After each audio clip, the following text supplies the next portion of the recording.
नमस्ते प्यारे साथियों, आप सभी का स्वागत है हिस्ट्री की क्लास में।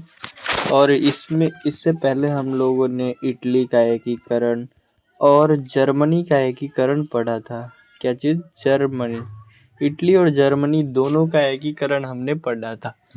और जर्मनी के एकीकरण में किसका योगदान है और इटली के एकीकरण में किसका योगदान है, इन सभी को हमने बढ़िया से समझा था।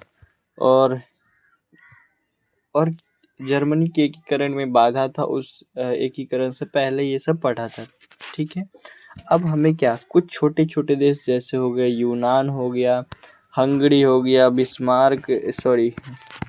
हंगरी, बोहेमिया, देखो हंगरी हो गया, ये हंगरी, बोहेमिया, इन सभी देश, पोलैंड, इन सभी देशों के बारे में हम कैसे ये सभी दूसरे देश से आज़ाद हुए, इन सभी के बारे में बढ़िया से हम जानेंगे। ठीक है, तो आप लोग तैयार हैं? यूनान। और जो स्टूडेंट नए हैं चैनल को सब्सक्राइब और इस वीडियो को ज़रूर दोस्तों में शेयर करना। ठीक है, देखो इसमें यूनान का साहित्य, देखो यूनान साहित्य, विचार, दर्शन, कला, चिकित्सा, ज्ञान, विज्ञान यूरोप वासियों के लिए प्रेरणा का स्रोत था। देखो जो भी साहित्य हो, विचार हो, दर्शन, कला या चिकित्सा, ज्ञान, इन सभी का केंद्र क्या था? जो लोग कला, चिकित्सा और ज्ञान में बहुत आगे थे, तो वो कहाँ? यूनान में ही थे। पूरे यूरोप में सबसे प्रसिद्ध स्थान कहाँ है? तो यूनान। यहीं पे लोग कला करते थे, चिकित्सा, और बहुत ज्ञानी थे यहीं से। ये क्या था? यूरोप वासियों के लिए प्रेरणा का स्रोत था, मोटिवेशन के लिए बहुत ही उपयोगी स्थान था। ठीक है, यूनान के यूरोपीय सभ्यता का पालना भी कहा जाता है। देखो यूनान को क्या कहा जाता है? यूरोप सभ्यता। यूरोप जो है हमारा, यूरोप पूरा एक क्या है? यूरोप एक बहुत बड़ा, जैसे एशिया एक महादेश है, यूरोप भी एक महादेश है। ठीक है, यूरोप में क्या है? यूनान। और यूनान को क्या है? यूरोप सभ्यता का पालना कहा जाता है। ठीक है, पहला अगर यूनान से पूछा जाए, ये पूछा जाए आपसे क्वेश्चन कि यूरोप सभ्यता का पालना किसे कहा जाए, तो यूनान आप लोगों को पता होगा बिल्कुल। ठीक है, ये सब क्वेश्चन ऑब्जेक्टिव में आता रहता है। ठीक है, यूनान तुर्की की साम्राज्य के अधीन था। ठीक है, किसके अधीन था यूनान? तुर्की साम्राज्य, तुर्की के अधीन था। मतलब इस पर क्या था? यूनान जो था, इस पर तुर्की का अधिकार था, तुर्की कब्जा किया हुआ था। अब इसे कैसे ये तुर्की से आज़ाद होगा, और इसके बारे में हम जानेंगे। ठीक है, दो लोग आते हैं और दो लोग आज़ाद करवाएंगे इसके लिए। बहुत इसमें नहीं आ गया, सॉरी, चलो देखते होंगे। तुर्की को यूरोप का मरीज कहा जाता है। ये क्वेश्चन बहुत इंपॉर्टेंट है। यूरोप का मरीज किसे कहा जाता है? तो तुर्की को। बता दीजिएगा किसे कहा जाता है? तो तुर्की को यूरोप का मरीज, किसे? इस तुर्की को यूरोप का मरीज कहा जाता है। पूछा जाएगा आपसे क्वेश्चन में, बहुत बार ये पूछा भी गया है, पीछे भी देखिएगा। यूरोप का मरीज किसे कहा जाता है? यूरोप का मरीज किसे कहा जाता है? तो तुर्की। आंसर क्या आना चाहिए? तुर्की। ठीक है, और यूरोप सभ्यता का पालना किसे कहा जाता है? तो यूनान। ठीक है, यूनान। यूनानियों ने तुर्की के से अलग होने के लिए हितेरिया फिलैक नामक संस्था का स्थापना उड़ीसा नामक स्थान पे किया। कौन सा संस्था अलग होने के लिए पहली बार कौन सा संस्था बनाया गया? तो हितेरिया फिलैक नामक संस्था। ये धीरे धीरे करके आजाद करवाना चाहता था। ठीक है, 1821 में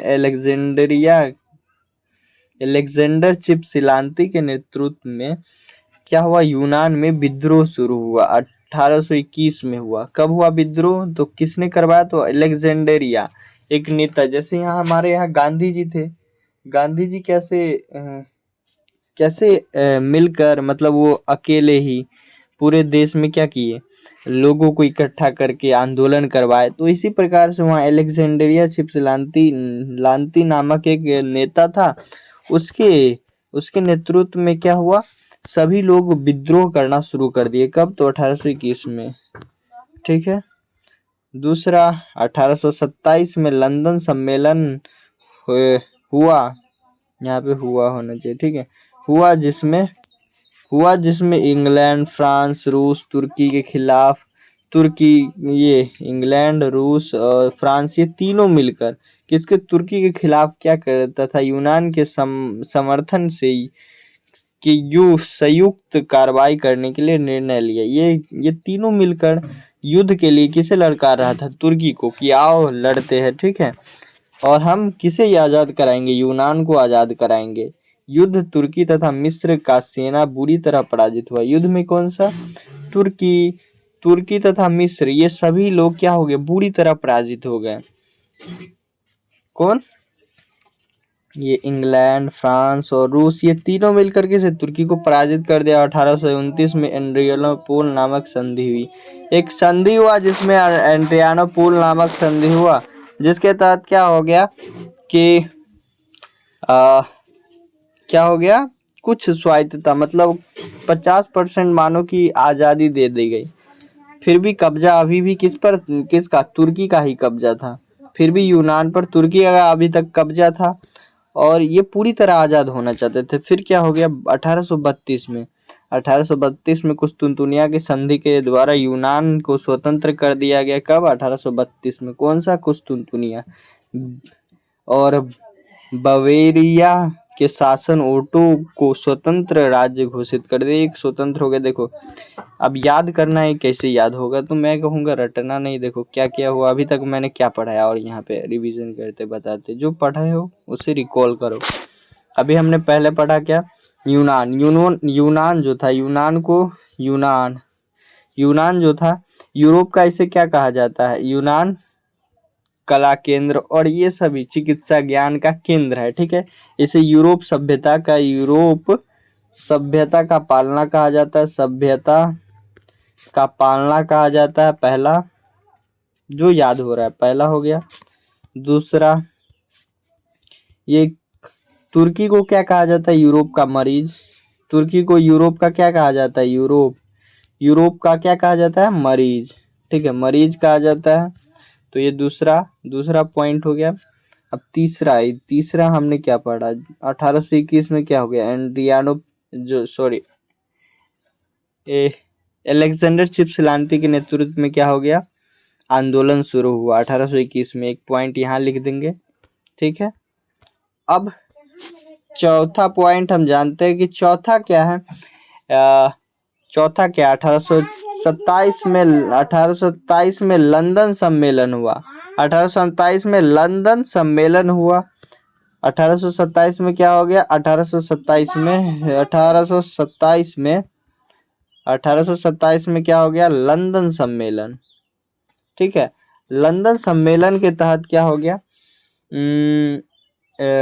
फ्रांस हो गया, रूस और एक क्या था, जर्मनी, ये तीनों मिलकर क्या किए, तुर्की के खिलाफ युद्ध छेड़ दिए।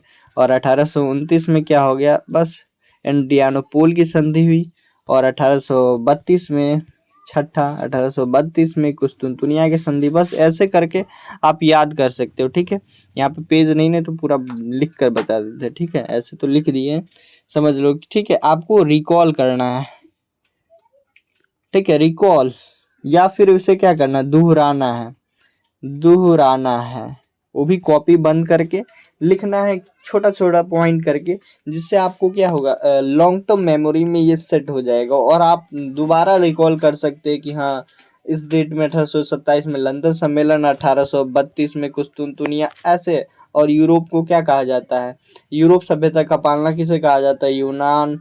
ऐसे करके आपको हमेशा के लिए ये सब याद हो जाएगा। यूरोप का मरीज किसे कहा जाता है, तो तुर्की को। ये सब तो आपको आराम से याद हो जाएगा। रिकॉल करना है कि हमने ये पढ़ा, कोई जरूरी नहीं है ये रटना इसे, ठीक है। यहाँ तक तो समझ में आ गया यूनान का कैसे आज़ाद हो गया, और बढ़िया से समझ में आ गया होगा। चलते हैं अब चलते हैं हंगरी के पास कैसे अब हंगरी आज़ाद हुआ। हंगरी पर क्या था, ऑस्ट्रिया का अधिकार था। ऑस्ट्रिया का क्या था, हंगरी पर अधिकार था। और हंगरी की राजधानी कहाँ थी, बुडापेस्ट। पूछा जाता है कि बुडापेस्ट किसकी राजधानी है, तो हंगरी की राजधानी क्या है, तो बुडापेस्ट। बता दोगे किस देश की राजधानी है बुडापेस्ट, तो हंगरी। उल्टा भी पूछा जा सकता है। हंगरी 1848 में आंदोलन नेतृत्व किया कोसूत दो नेता, एक और कोसूत और अरे ये नहीं होगा, कोसुस और फ्रांसिस डिक होगा, ये गलती है।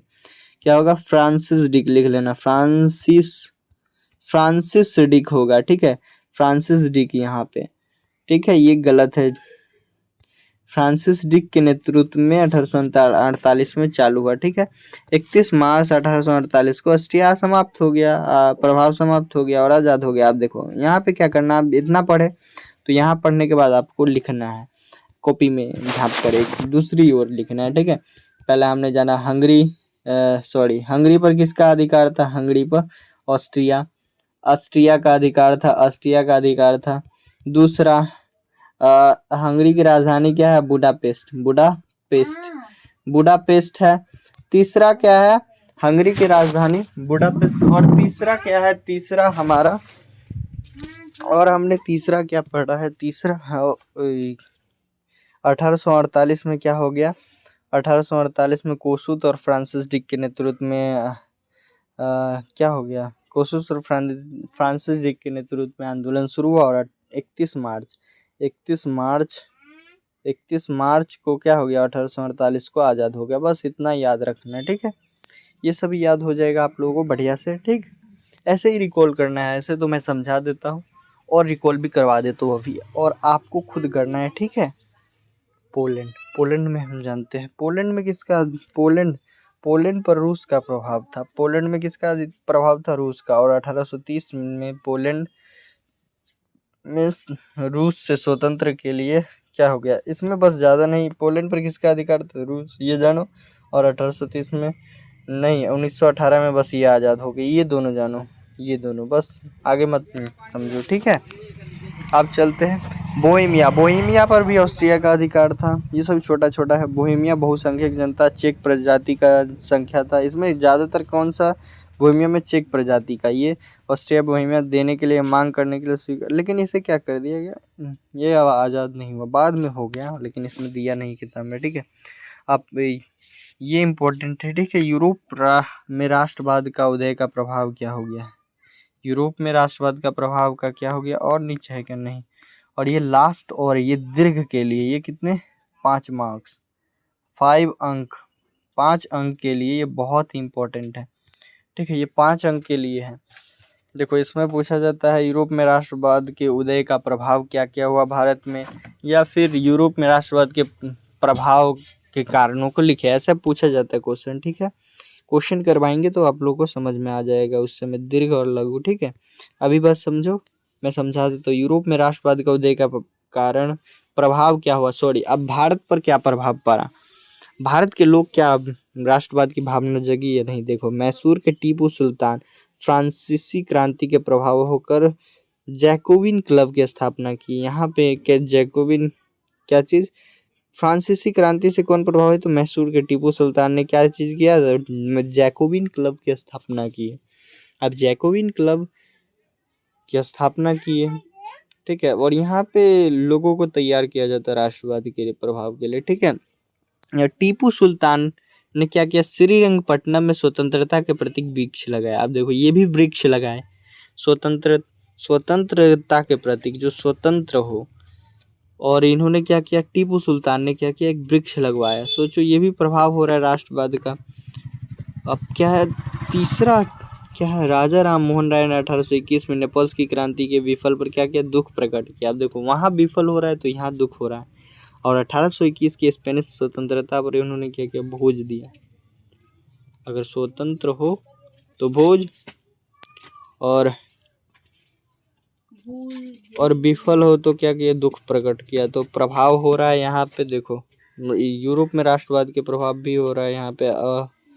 अंग्रेजी शासन के विरुद्ध भारत में 1857 की क्रांति हुई। कब हुआ, तो भारत में देखो राष्ट्रवाद के प्रभाव के कारण 1857 में क्या हो गया, एक क्रांति भी शुरू हो गया, ठीक है। तो ये प्रभाव होते जा रहा है। देखो अब यहाँ पे रिकॉल कैसे करना है, यहाँ तक तो आप लोगों ने पढ़ा, और यहाँ पे हम बताते कैसे रिकॉल करना, फिर बता देते। ये बहुत सा सिंपल मैटर, धीरे धीरे आपको आदत पड़ जाएगी। तो देखो पहला क्या हो गया, मैसूर के टीपू सुल्तान ने क्या किया, जैकोबिन क्लब, श्रीरंगपट्टनम में कब, जैकोबिन क्लब की स्थापना, क्लब की स्थापना किया, ठीक है, जैकोबिन क्लब। दूसरा, दूसरा 1821 के एक स्वतंत्र कहाँ राजा राम मोहन राय ने एक स्वतंत्रता के प्रतीक क्या किया, एक वृक्ष लगवाया। क्या चीज? एक वृक्ष, सॉरी, एक वृक्ष लगवाया, अरे वृक्ष लगवाया, ठीक है। तीसरा तीसरा तीसरा क्या है कि 1821 के स्पेनिश क्रांति के, सॉरी, 1821 की नेपल्स क्रांति के विफल पर दुख प्रकट किया। कोई राजा थे, सॉरी। और 1824 की स्पेनिश क्रांति पर सफलता पर उन्होंने भोज किया। और पांचवा था 1857 की क्रांति हुआ पहली बार भारत में, ठीक है। ये थोड़ा सा हमें तो नहीं है तो देख लेंगे। किसने? राजा राम मोहन राय ने। ऊपर किसने वृक्ष लगवाया था? तो टीपू सुल्तान ने, सॉरी, यही टीपू सुल्तान ने ही वृक्ष लगवाया, राजा राम मोहन राय, ठीक है। यहाँ तक तो समझ में आया। कभी कभी थोड़ा सा हो जाता है। तो यहाँ तक आप लोगों का फर्स्ट चैप्टर ये समाप्त हो गया, एक चैप्टर समाप्त हो गया। और आप लोगों को कैसी लगी क्लास आप लोग बताना। तो क्लास आप लोग को बढ़िया लगा होगा तो इस वीडियो को लाइक करना और दोस्तों में शेयर ज़रूर करना, ठीक है। मिलते हैं अब ऑब्जेक्टिव की क्लास में। आप लोग ज़रूर जुड़ना ऑब्जेक्टिव की क्लास में। हम सोच रहे हैं कि एक क्लास लाइव करेंगे, ठीक है। मिलते हैं हम नेक्स्ट क्लास में।